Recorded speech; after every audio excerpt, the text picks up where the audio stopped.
안녕하세요. 오늘도 사연 살롱을 찾아주셔서 감사합니다. 저는 50대 초반의 여성이에요. 어릴 때부터 요리하는 걸 좋아해서 혼자서도 곧잘 여러 가지를 해먹곤 했어요. 엄마와 아빠는 재래시장 안에서 식당을 하시느라 바쁘셨기 때문에 제가 뭘 하는지 신경 못 쓸 때가 많으셨어요. 하지만 밤에 오셔서 제가 해놓은 음식을 보고는 잘했다고 칭찬하셨죠. 원래 공부에는 흥미가 없어서 성적은 좋지 않았지만 사람도 좋아하고 활발한 성격이라서 친구들도 많고 선생님들한테도 귀여움을 받았어요.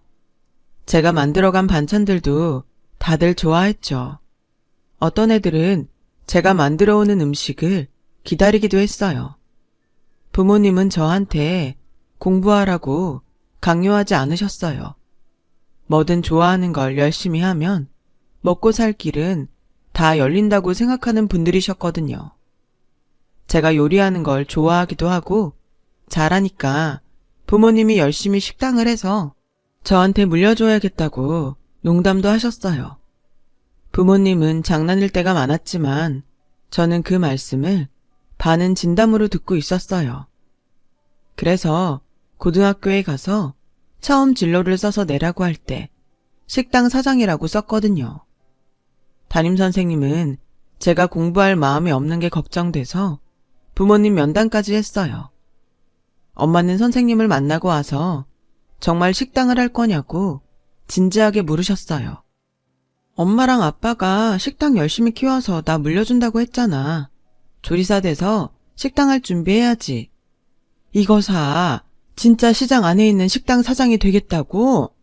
너는 우리보다 나은 데서 일을 해야 되지 않겠어?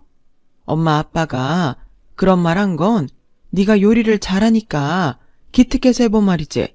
이 험한 식당에서 일하라고 할 생각 없었어. 그러지 말고 호텔 조리학과라도 가. 더 좋은 식당에서 일하라고. 엄마 아빠 식당이 어때서 그래? 음식 맛있다고 다들 좋아하고 단골도 많잖아. 나는 엄마 아빠 식당이 제일 좋단 말이야. 부모님은 그런 제가 철이 없다고 생각하시고 밤새 뭔가 이야기를 하셨어요. 은영이 너 정말 엄마 아빠 식당 물려받을 거야? 진심이야? 나중에 마음 변하는 거 아니고? 라는 엄마 말씀에 절대 안 변해. 엄마도 아빠도 내가 하고 싶은 거 하면서 살라고 했잖아. 나는 그러고 싶단 말이야. 라고 고집을 피웠어요. 그때 저는 진심이었거든요. 알았어. 대신 꼭 대학에 가야 돼. 엄마가 말한 것처럼 호텔 조리학과라도 가. 그러고 나면 네 생각 엄마 아빠도 진지하게 생각해 볼게. 저는 꼭 그러겠다고 약속했어요. 고등학교에서도 저는 제가 직접 반찬을 만들어서 도시락을 쌌고 반 친구들이랑 나눠 먹었어요. 친구들은 제 도시락이 먹고 싶어서 점심시간을 기다릴 정도였죠. 음식 덕분인지 몰라도 저는 반 아이들과 두루두루 잘 지냈어요. 좋은 대학에 가기 위해서 열심히 공부하는 친구들도 대학 가는 건 포기하고 취업을 준비하는 친구들도 다들 제 음식을 먹으며 행복해하는 게 뿌듯했어요. 저는 부모님과 약속한 대로 전문대학 호텔 조리학과에 갔어요. 학교 공부는 실습과 이론도 있고 현장 견학도 있어서 흥미로운 게 많았어요. 저는 기본 칼질부터 다시 배우면서 나쁜 버릇들을 고치기 위해 노력했고 가정식이 아닌 약선 요리나 이태리 요리도 배울 수 있었죠. 저는 양식 조리사 자격증과 한식 조리사 자격증을 따고 학교를 졸업했어요. 그때도 부모님 식당에서 일하고 싶다는 제 생각은 변함이 없었어요. 격식을 갖추는 고급 요리보다 소박하고 친근한 음식이 더 좋았거든요. 부모님은 식당에 오기 전에 다른 데에서 먼저 일을 해보라고 하셨어요. 우리 식당이 작지만 이것도 경영이야. 그러니까 좀 큰 식당에서 직원으로 1년만이라도 일을 해봐. 아주 좋은 경험이 될 거야. 부모님은 젊어서 식당을 시작하면서 아는 게 전혀 없어서 고생을 많이 하셨다고 했어요. 저도 어렸을 때 우리 집 식당이 어려워서 엄마 아빠가 밥도 못 먹고 일하던 걸 기억하고 있었어요. 엄마 아빠가 가르칠 수도 있지만 원래 지 자식은 직접 일을 가르치는 거 아니라더라. 너도 제대로 못 배울 것 같고 엄마도 그렇고 아빠도 같은 생각이야. 그러니까 다른 데에서 여러 가지 배우고 와. 그러면 우리 식당에도 좋잖아. 저는 부모님 말씀이 맞다고 생각했어요. 그래서 한정식 레스토랑에 원서를 내고 실습과 면접을 거쳐 직원으로 뽑혔어요. 처음 3개월은 인턴으로 일을 하고 그 후에 정식으로 채용된다는 계약이었어요. 인턴으로 일할 동안은 한 달은 설거지를 하고 한 달은 바닥 청소만 했어요. 원래 주방일이라는 게 어딜 가든 닦는 일부터 해야 됐기 때문에 저는 즐거운 마음으로 일을 했죠. 그렇게 2달이 지나자 주방장은 저한테 재료 준비와 함께 간단한 반찬 무침 같은 걸 해보라고 시켰어요. 내가 지은영 씨처럼 설거지도 바닥 닦는 것도 군말 없이 하는 사람은 처음 봤어. 아무리 요리가 좋다고 들어오는 직원들도 꼭 불평을 하게 되어 있거든. 자기가 요리를 잘한다고 생각하면 더 그렇지. 근데 지은영 씨는 좀 다른 것 같아. 라며 저를 좋게 봐주셨어요. 같이 들어온 사람들 중에 저만 먼저 요리를 하게 되니까 시샘과 질투의 눈으로 쳐다보는 동료들도 있었어요. 일부러 바닥에 국물을 흘리고 저보고 조심성이 없다며 얼른 닦으라고 소리를 치는 선배도 있었죠. 저는 그런 거 전부 아무래도 좋았어요. 어차피 제 최종 목적지는 그 레스토랑이 아니라 부모님 식당으로 가는 거였으니까요. 엄마 아빠는 그 무렵 식당 내부 수리를 하느라 바빴어요. 옆에 가게가 장사가 안 돼서 나간 걸 계약해서 하나로 합치기로 했거든요. 그 사이 엄마는 새로운 메뉴를 생각하고 있었고 저도 같이 고민해보기로 했어요. 레스토랑이 끝나면 밤 늦은 시간이었고 출근도 일찍이어서 잠자는 시간이 부족했지만 그래도 짬을 내서 열심히 레시피를 만들어 봤어요. 엄마는 제가 만든 레시피를 조금씩 변형해서 시장에 오는 사람들이 좋아할 만한 떡만둣국과 순두부찌개를 새롭게 내놓기로 했어요. 저는 제가 식당에 보탬이 된 것 같아 너무 기분이 좋았죠. 부모님은 식당을 재오픈하고 저와 만든 메뉴를 선보였고 사람들 반응은 꽤 괜찮았어요. 그렇게 식당 일에 신경을 쓰다 보니 레스토랑에서 조금 소홀히 했던 것 같아요. 제가 만든 반찬이 간이 안 맞아서 주방장님한테 엄청 야단을 맞았죠. 변명의 여지가 없었어요. 어쨌든 해서는 안 되는 실수를 한 것이니까요. 그렇다고는 해도 기분이 꿀꿀해서 고등학교 때 친구들과 만나 술 한잔을 하며 회포를 풀었어요. 친구들은 대부분 대학에 다니고 있었어요.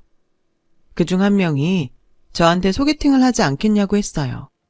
내가 잘 아는 오빠인데 집안도 좋고 되게 어른스러워. 꼭 사귀지 않아도 오늘처럼 기분이 별로인 날 만나서 얘기도 하고 스트레스 풀면 좋잖아. 나쁘지 않은 것 같아서 그러겠다고 했어요.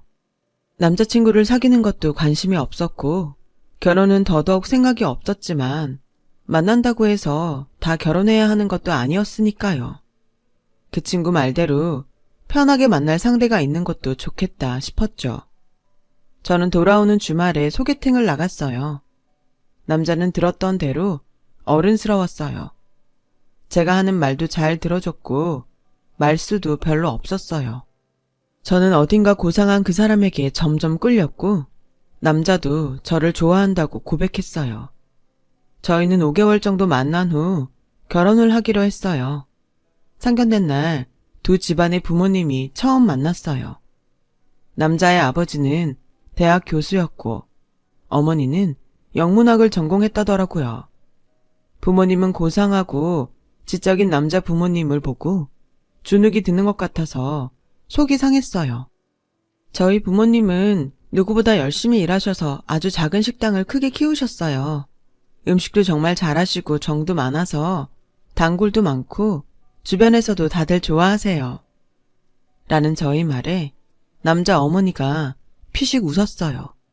저를 비웃는 것 같았는데 기분 탓이려니 하고 넘어갔어요. 하지만 그건 진짜로 저희 집을 비웃는 거였어요. 결혼을 하고 나서 시어머니는 아침 저녁으로 저희 집을 드나들며 제가 하는 일들을 사사건건 간섭하셨거든요. 게다가 남편이 먹는 음식은 제가 만들지도 못하게 했어요. 네가 전문대에서 뭘 배웠고 한정식집에서 뭘 했든 간에 우리 준호 먹는 건 아직 손 못 댄다. 오늘부터 가기로 한 쿠킹 클래스 3개월 수료하고 그 선생님한테 인정받으면 그때는 만들어도 돼. 제가 하는 요리는 거친 음식들이라서 자기네 식구들은 먹으면 안 된다는 거였어요. 하지만 남편은 부모님 식당에 와서 밥도 먹었고 맛있다고 좋아했었거든요. 내가 준호를 워낙 어릴 때부터 음식에 까다롭게 키워서 재료도 최고급으로 썼어. 아무거나 먹으면 탈이 나. 꼭 그 궁중요리 선생님한테 검증을 받아야 내가 안심할 것 같다. 그때까지는 내가 와서 음식을 할 테니까 그렇게 알아. 라며 막무가내였어요. 저는 자존심도 상하고 기분이 나빠서 남편한테 얘기했죠. 외갓집이 워낙 부자인데다가 엄마가 고급스럽게 커서 평범한 건 적응을 못하셔. 힘들겠지만 이해 좀 해줘. 나도 아무거나 잘 못 먹긴 해. 학교 다닐 때 애들하고 군것질도 잘 안 했어. 근데 당신 우리 집 식당에서 먹었을 때 맛있다고 했잖아. 밥도 2그릇이나 먹고 국물도 싹 다 먹고.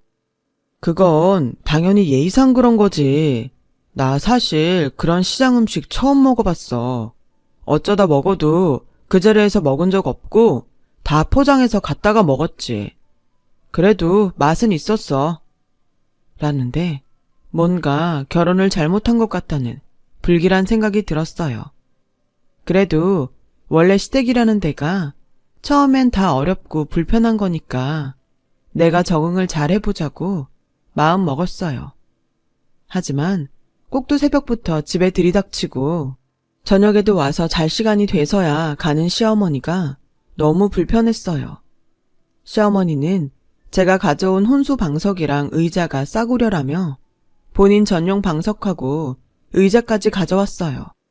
조리기구야 제가 요리를 하는 사람이니까 잘 갖춰져 있어서 별말 안 했지만 가구부터 사소한 것까지 뭐든 다 마음에 안 든다며 타박하더라고요. 내가 네가 살림할 사람이니까 간섭 안 한다고는 했지만 이 정도로 후진 물건들을 해올 줄은 정말 몰랐다. 이래서 어느 정도 격이 맞는 집안하고 했어야 되는데 준호는 대체 무슨 생각을 하는 건지 모르겠어. 어머니, 제가 해온 혼수도 다 백화점에서 산 거고 그 사람도 좋다고 한 거예요. 이것보다 얼마나 더 좋은 걸 해야 되는지 저는 잘 모르겠어요. 정말 못 배운 티를 이런 데서 내는구나. 어른이 말씀하시면 품격 있는 물건을 알아보는 안목을 키워야겠다고 하지는 못할 망정 어디서 따박따박 말대답이니? 정말 상대를 못하겠네. 라더니 남편이 오자 눈물바람으로 저를 모함하더라고요. 내가 정말 이런 취급을 당하려고 며느리를 본 거냐? 니들 사는 거니까 내가 최대한 간섭 안 하고 앞으로 어떻게 하면 좋은지 말해주는 것도 저렇게 싫어하는 티를 내고 내 말은 귓등으로도 안 듣고 너 나와야 말 좀 듣는 척하고 지나가는 사람한테도 이렇게는 안 할 거다. 당신 진짜 왜 그래? 엄마가 새벽부터 와서 밥하시고 저녁도 다 해주시는데 당신이 무슨 할 일이 있다고 엄마 말씀도 안 들어. 당장 잘못했다고 안 해? 그런 거 아니야. 어머니, 이런 식으로 말씀하시는 건 아니죠. 제가 언제 어머니 말씀을 안 들었어요. 어머니가 제가 해온 혼수를 너무 타박하시니까 저도 좋은 거 해왔다고 말씀드린 거잖아요. 저거 봐. 지금도 또 저렇게 눈 동그랗게 뜨고 큰 소리로 나한테 소리 지르는 거. 내가 정말 가슴이 떨려서 못 살겠어. 집에서 여기까지 왔다 갔다 하는 것도 기운이 딸려서 집에 가면 끙끙 앓는데 공도 없이 이게 뭔지 모르겠다. 라는데 너무 억울했어요. 거기다 남편은 한술 더 떠서 사과하라고 하더니 정말 기가 막힌 말을 했어요. 못 배우면 순진하고 말도 잘 들을 줄 알았는데 이렇게 지 목소리도 높이고 댐비기까지 하네? 진짜 가짜나서? 남편은 저랑 결혼하면 자기 마음대로 하고 다녀도 제가 찍소리도 못할 거라고 생각했던 거였어요. 불길했던 예감이 맞은 것도 그렇고 남편 말에 너무 충격을 받아서 그날 밤 한숨도 못 자고 혼자 이불을 뒤집어 쓰고 울었어요. 남편은 호텔에 가서 잔다고 집을 나갔고요. 정말 어이없는 이유로 시댁에서 따돌림을 당하는 게 억울했죠. 학교 다닐 때도 집에 식당을 한다거나 제가 공부를 잘 못한다고 저를 무시하는 애들이 없었기 때문에 이런 대접은 정말 처음이라 충격이 컸어요. 그렇게 며칠이 지났는데 엄마가 남편이 좋아한다며 생선조림을 정성스럽게 해서 집에 보내셨어요. 저는 시어머니가 보고 뭐라고 할까봐 베란다 구석에 숨겨놨죠.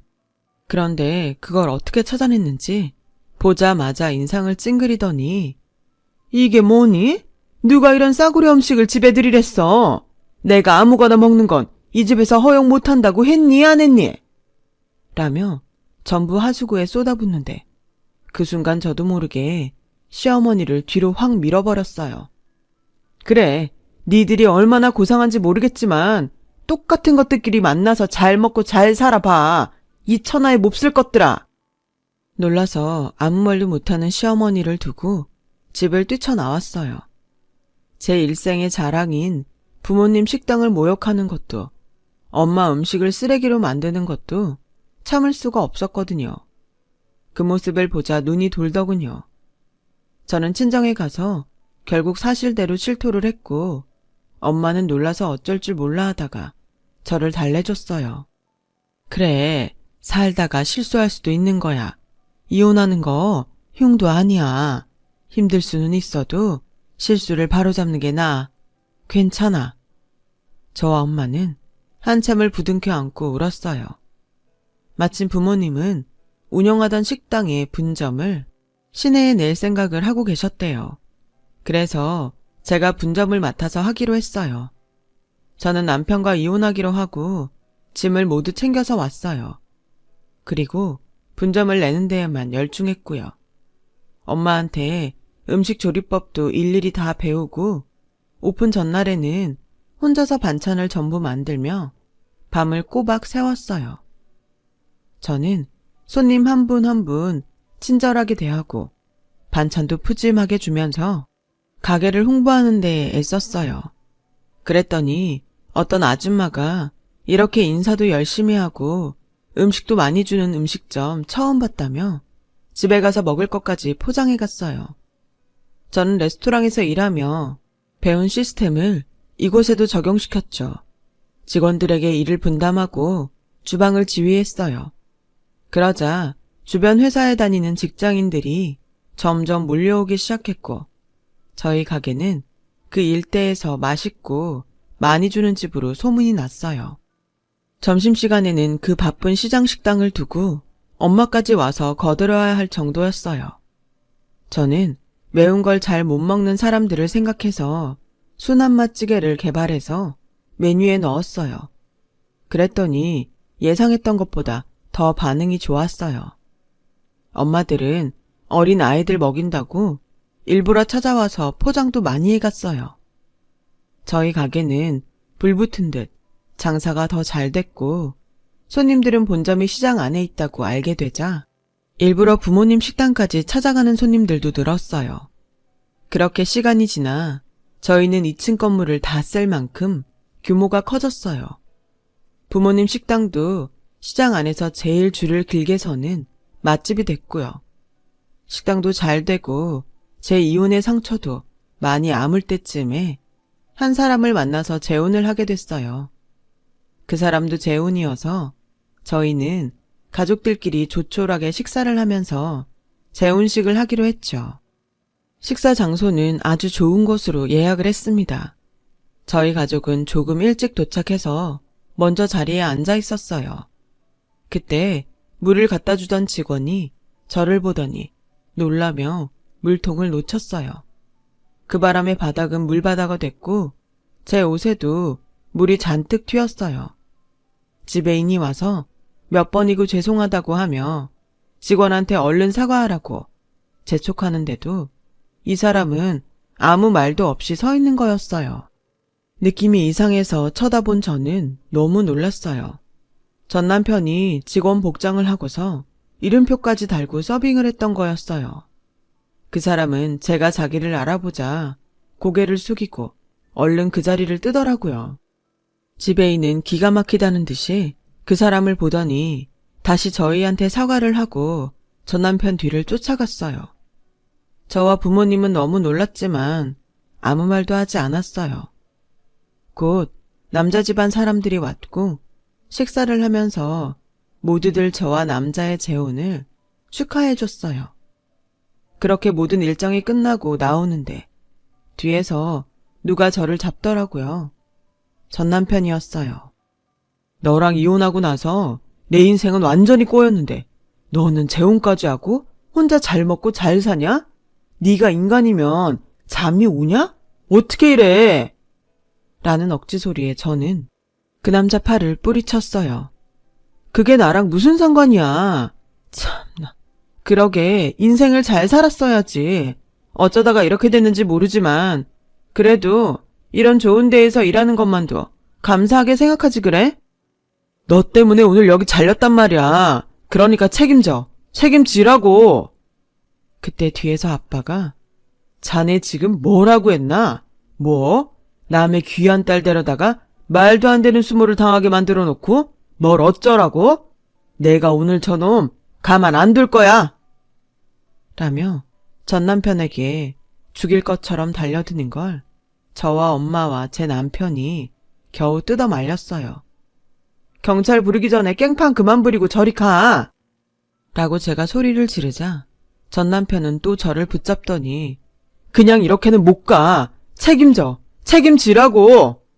라고 소란을 피웠고 결국 남편이 경찰을 불러서 그 사람을 신고해야 했어요. 남편과 부모님은 전 남편을 벌받게 해달라고 강하게 말했어요. 저도 쉽게 용서해줄 생각이 없었어요. 끝까지 저런 식으로 구는 게 저를 무시하니까 그런 거 아니겠어요? 너무 분하고 화가 났어요. 그런데 다음날 시어머니가 어떻게 저의 식당을 알고 찾아왔더군요. 어쩐 일이세요? 이런 데는 싸구려라서 쳐다도 안 보지 않았어요? 알면서 꼭 그렇게 얘기해야겠니? 우리 준호 처벌 많은 한 밖에 선처해줘. 따지고 보면 네 잘못이 아주 없는 것도 아니잖아. 너만 잘 참고 살았어도 헤어지지 않았을 거고 그러면 이런 일도 없었을 테니까. 우리 집안에 못 맞춘 네 고집도 있으니까 이번에는 없던 걸로 해줬으면 좋겠다. 원래 잘 살고 공부 많이 하면 그렇게 아나무인에 뻔뻔한가요? 자기들보다 공부 안 한 사람들은 무조건 굽신거려야 된다고 생각하나 본데 정신 좀 차리세요. 어제 일은 분명히 그쪽이 잘못한 거고 그것만 처벌하는 거니까요. 예전에 제가 적응을 못 해놓고 이런다고요? 그럼 어디 그 일에 대해서 고소라도 해보세요.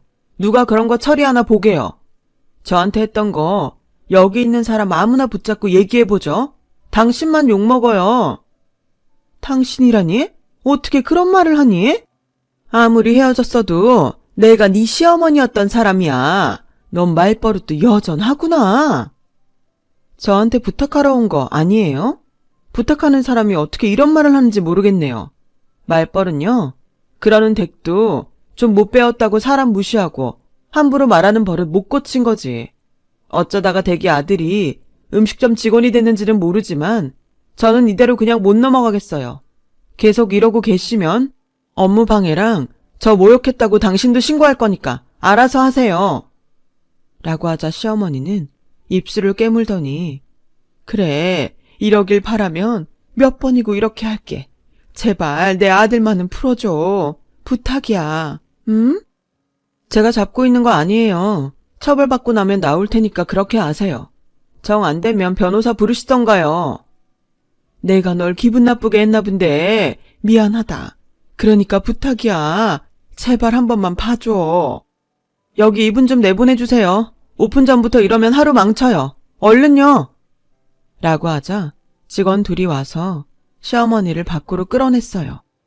얘, 내 얘기 좀 들어봐. 우리 준호 좀 봐줘. 지은영 씨, 지사장님, 제가 잘못했어요. 라고 했지만 저는 쳐다도 보지 않았어요.